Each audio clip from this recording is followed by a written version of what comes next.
Bienvenue dans cette nouvelle vidéo. Je vais vous présenter l'origine naturelle de la cryptologie, science de la cryptographie et de la cryptanalyse, ainsi que ses évolutions fulgurantes au fil des siècles. Attention, cette vidéo vous permettra d'avoir une vue panoramique de ce qui fait la base de la sécurité informatique. Restez donc connectés. À tout de suite.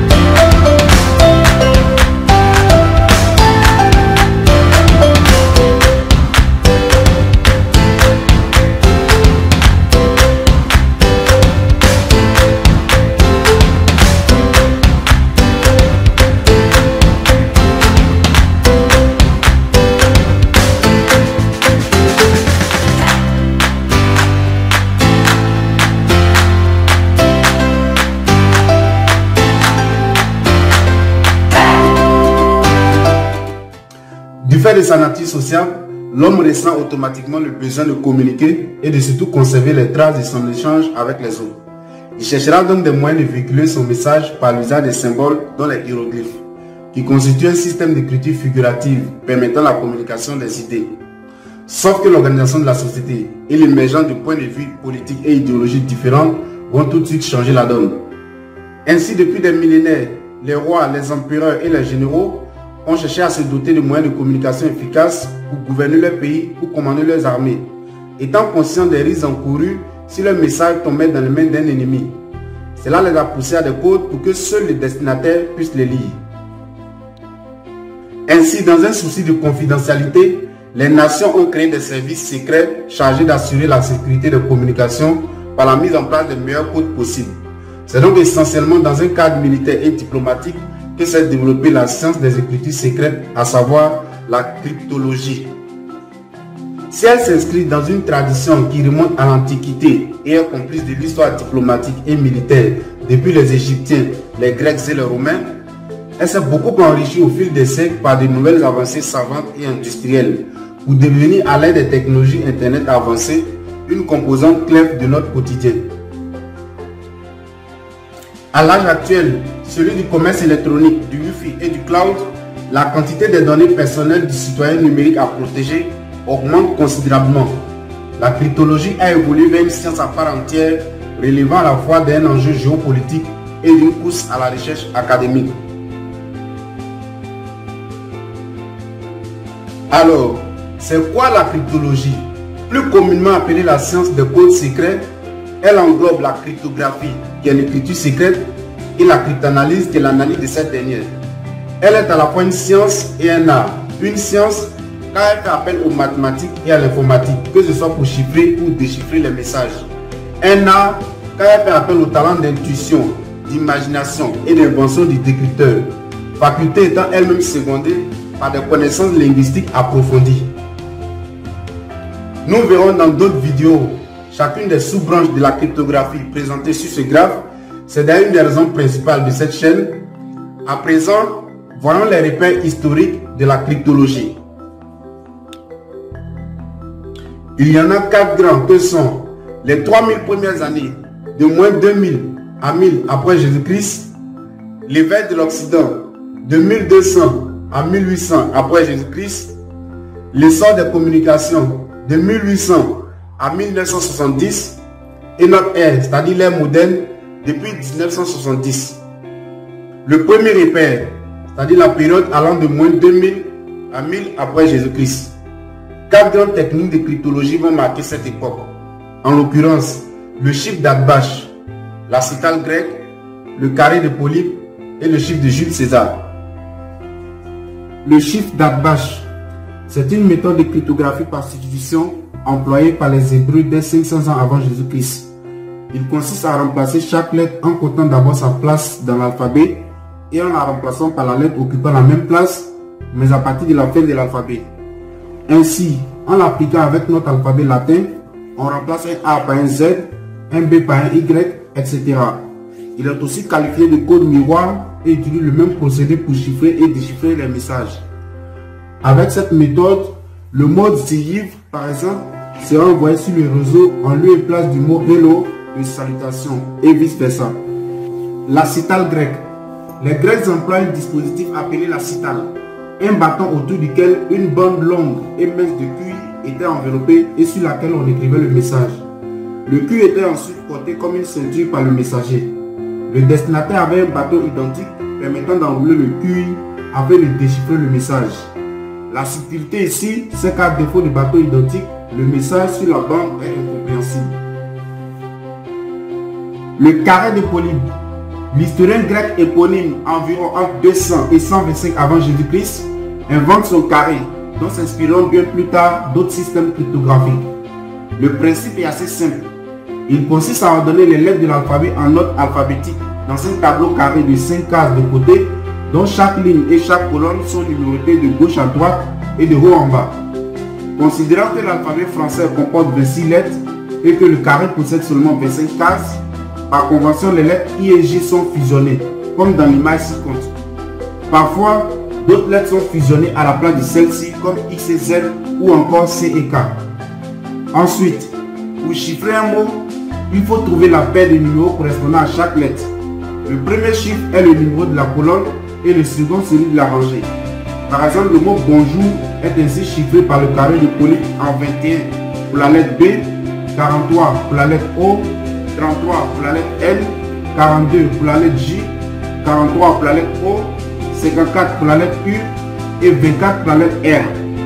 Pour déchiffrer un mot, il suffit d'effectuer la méthode inverse. Le chiffre de Jules César. Jules César emploie une substitution simple avec l'alphabet normal. Il s'agit simplement de décaler les lettres de l'alphabet d'une quantité fixe dans la communication du gouvernement. Ce chiffre n'est pas robuste, mais à une époque où très peu de personnes savent lire, cela suffit. César écrit aussi parfois en remplaçant les lettres latines par les lettres grecques. La subtilité ici réside en la capacité de trouver cette quantité fixe qu'on appellera aussi clé de chiffrement. Ensuite, vient l'éveil ou l'entrée de l'Occident. Là, on a l'invention du procédé autoclave, le développement de divers écrits cryptanalytiques et cryptographiques. En 1379, Gabriel de Lavigne, cryptologue italien, secrétaire du pape, compose un recueil de clefs dont plusieurs combinent codes et substitutions simples. En plus d'un alphabet de chiffrement, souvent avec des nuls, on trouve un petit répertoire d'une douzaine de noms communs et de noms propres avec leurs équivalents en bigrammes. C'est le premier exemple d'un procédé qui prévaudra pendant 450 ans en Occident. Deux points de nomenclateur. En 1467, Léon Battista Alberti, philosophe, peintre, mathématicien, architecte, théoricien des arts de cryptographie et de la linguistique, invente et publie le premier chiffre polyalphabétique. Il conçoit un cadran chiffrant pour simplifier le processus. Cette classe de chiffres n'a pas été cassée jusqu'aux années 1800. Alberti écrit aussi largement sur l'état de l'art dans des chiffres. Ces chiffres polyalphabétiques sont beaucoup plus robustes que le nomenclateur qu'utilisent les diplomates de l'époque. Il a aussi inventé le surchiffrement codique. En 1518, Jean Tritène, en latin Johannes Tritenius, qui vécut de 1462 en 1516 avec Bénéfitin cryptologue.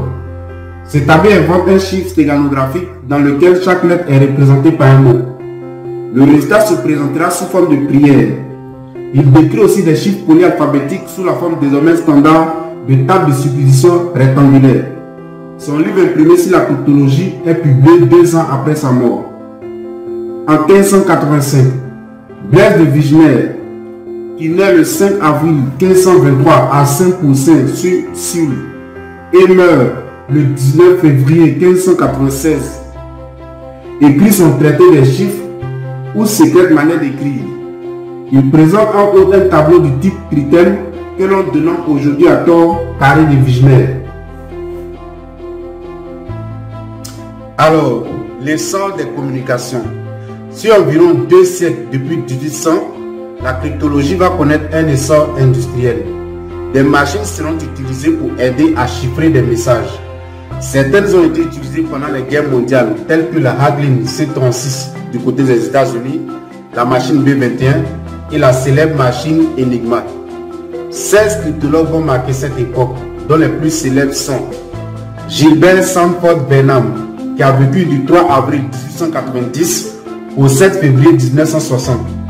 Ingénieur de l'Institut Polytechnique de Worcester, diplômé en 1914 et ingénieur de AT&T Bell Labs, il invente en 1917 un code de flux polyalphabétique additif et co-invente un algorithme automatisé capable d'employer une clef qui est totalement aléatoire et ne se répète jamais, ce qu'on appelle masse jetable ou encore patte unique. Pour ce chiffre, la clé doit être totalement aléatoire, aussi grande que le test en clair, jamais réutilisée en tout ou en partie et gardée secrète. Claude Shannon, père de la théorie de l'information, mathématicien, ingénieur électricien et cryptographe américain, également chez Bell Labs, trouvera dans sa recherche sur la Seconde Guerre mondiale publiée en 1949 que le chiffre de Burnham, correctement mis en œuvre, est incassable. Il a également prouvé que tout système incassable devait essentiellement avoir les mêmes caractéristiques que le patte unique, c'est-à-dire le chiffre de Burnham. Arthur Scherbus, ingénieur en électricité allemand, fait breveter une machine de chiffrement basée sur des rotors en 1818. Elle portera plus tard le nom d'Enigma, qui devint célèbre. Alan Mathison Turing, qui naquit le 23 juin 1912 à Londres et mourut le 7 juin 1954 à Winslow, est un mathématicien et cryptologue britannique, auteur de travaux qui fondent scientifiquement l'informatique. Il rédigera les spécifications d'une machine électromécanique très efficace qui, après avoir été doublée et améliorée en capacité respectivement par les apports de Gordon Weishman et par Richard Penrose, sera fabriquée par les ingénieurs de la British Tabulating Company et utilisée comme outil le plus capable de décrypter les messages chiffrés par Enigma. William Frederick Friedman, honoré comme père de la cryptanalyse américaine dans l'équipe SIS au Signal Intelligence Service, il réussira à décrypter la machine Purple japonaise. Avec sa femme, il s'intéressera beaucoup plus aux chiffres shakespeariens. Alors, depuis 1970, les ordinateurs et le réseau Internet feront connaître à la cryptologie sa forme la plus sophistiquée. Ici, nous entrons dans les algorithmes de cryptographie utilisés jusqu'à l'heure actuelle à travers les TIC pour technologie de l'information et de la communication. Urs Feistel ouvrira le bal pour cette ère via un projet de recherche à IBM Watson Research où il développerait un algorithme appelé le chiffre de Lucifer. Son algorithme est un cas particulier de chiffrement par bloc. Un test en clair est découpé en deux. La transformation de rond est appliquée à une des deux moitiés et le résultat est combiné avec l'autre moitié par une opération mathématique, le OU exclusif. Les deux moitiés sont alors inversées pour l'application de la ronde suivante. Un avantage de ce type d'algorithme est que chiffrement et déchiffrement sont structurellement identiques. Le DES, ou Data Encryption Standard, algorithme de chiffrement symétrique par bloc. C'est le réseau de Feistel dans sa version 64 bits. Il s'agit donc de découper un test en des morceaux de 64 bits et appliquer le réseau de Feistel de manière itérative. Il sert à la cryptographie et à l'authentification des données. Il est à l'époque jugé si difficile à percer par le gouvernement des États-Unis qu'il est adopté par le ministère de la Défense de ce même pays. Néanmoins, son emploi n'est plus recommandé aujourd'hui du fait de sa lenteur à l'exécution et de son espace de clé trop petit permettant une attaque systématique en un temps raisonnable. Quand il est encore utilisé, c'est généralement un triple DES, ce qui ne fait rien pour améliorer ses performances. Le DES a notamment été utilisé dans le système de mots de passe de Unix. La cryptographie asymétrique. Il faut savoir que jusque-là, une même clé était utilisée pour cacher un message, c'est-à-dire le chiffrer, comme pour le révéler ou le déchiffrer. Cela posait le problème de la distribution des clés. Savoir comment la faire connaître à mon interlocuteur sans qu'une tierce personne ne l'intercepte sur l'espace Internet. Alors Whitfield Diffie et Martin Hellman innovent en ce sens qu'ils mettront en place la cryptographie dite à clé publique. On utilisera désormais une clé pour chiffrer un message et une autre pour le déchiffrer. Chaque entité communicante devra donc utiliser une paire de clés secrètes et publiques pour échanger de manière sécurisée. La clé secrète utilisée pour déchiffrer restera locale et ne sera pas connue du grand public sur l'espace Internet, contrairement à la clé publique. Ronald Rivers, Adi Sharmi, Leonard Hagelman en 1977 utiliseront cette innovation de Whitfield Diffie et de Martin Hellman pour mettre en place le RSA, algorithme qui porte leurs initiales, R pour Rivers, S pour Sharmi et A pour Hagelman. C'est un algorithme à clé publique qui sert aussi bien à la cryptographie de documents qu'à l'authentification. Comme il est très sûr, l'algorithme RSA est devenu un standard de facto dans le monde. Les opérations de calcul se basent beaucoup plus sur l'arithmétique avec l'utilisation de nombres premiers très grands. Alors, tous les algorithmes de chiffrement vus précédemment peuvent toujours être exploités par l'ingéniosité des cryptanalystes en vue de laisser en clair vos échanges et communications sur Internet. Un système de chiffrement incassable existe-t-il donc? Oui, on l'a déjà dit avec le chiffre de Gilbert Benham. Pour utiliser cette méthode sans risque, il faut faire parvenir la clé de chiffrement à son partenaire de manière absolument sûre, ce qui fait qualifier le problème de la distribution des clés. Sauf que la cryptographie quantique, actuellement très à la mode, permet de traiter ce problème et différemment de l'innovation qu'a apporté Whitfield Diffie et Martin Hellman par la cryptographie asymétrique. En 1990, Charles Henry Bennett et Gilbert Brassard, respectivement cryptologues américains-canadiens, publient leurs résultats expérimentaux sur la cryptographie quantique. Celle-ci emploie des photons pour communiquer un flot de bits qui serviront de clef. Son inconvénient est qu'il faut absolument un support fibre optique entre les entités communicantes. En 2000, l'AES pour Advanced Encryption Standard, système de cryptographie symétrique et non quantique, plus robuste, remplacera le DES. Les concepteurs de ce système seront Johan Dayman et Vincent Richman. Et en 2009, Craig Gentry, acteur majeur du développement des chiffrements homomorphes, publie sa thèse intitulée A Fully Homomorphic Encryption Scheme. Ce serait un nouveau pattern en matière de méthode de chiffrement. Le but du chiffrement homomorphe est d'autoriser les calculs sur les données chiffrées. Les données peuvent ainsi demeurer confidentielles lors de leur traitement afin de pouvoir effectuer des tâches utiles sur les données stockées dans des environnements non sécurisés.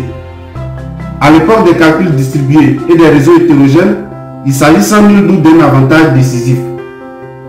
Un système de cryptographie homomorphe est similaire aux autres formes de chiffrement public dans le sens où il emploie une clé publique pour chiffrer les données et autorise uniquement la personne disposant de la clé privée correspondante à accéder aux données.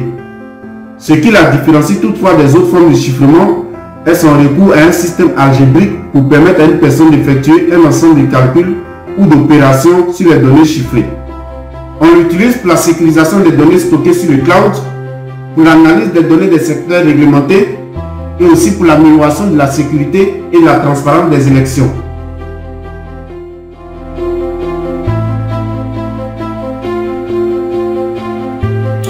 Alors, nous voici au terme de notre vidéo. Ce fut un plaisir de partager avec vous ce thème de l'origine naturelle de la cryptologie, le besoin naturel de communiquer, le besoin naturel de s'organiser en société, aux différentes formes qu'a pris cette science au fil des siècles pour devenir aujourd'hui la base principale de la cybersécurité. C'est vraiment très important à connaître en vue de pouvoir nous appréhender et mieux nous suivre par rapport aux différents aspects techniques et fonctionnels que nous aborderons sur notre chaîne. Merci et à bientôt.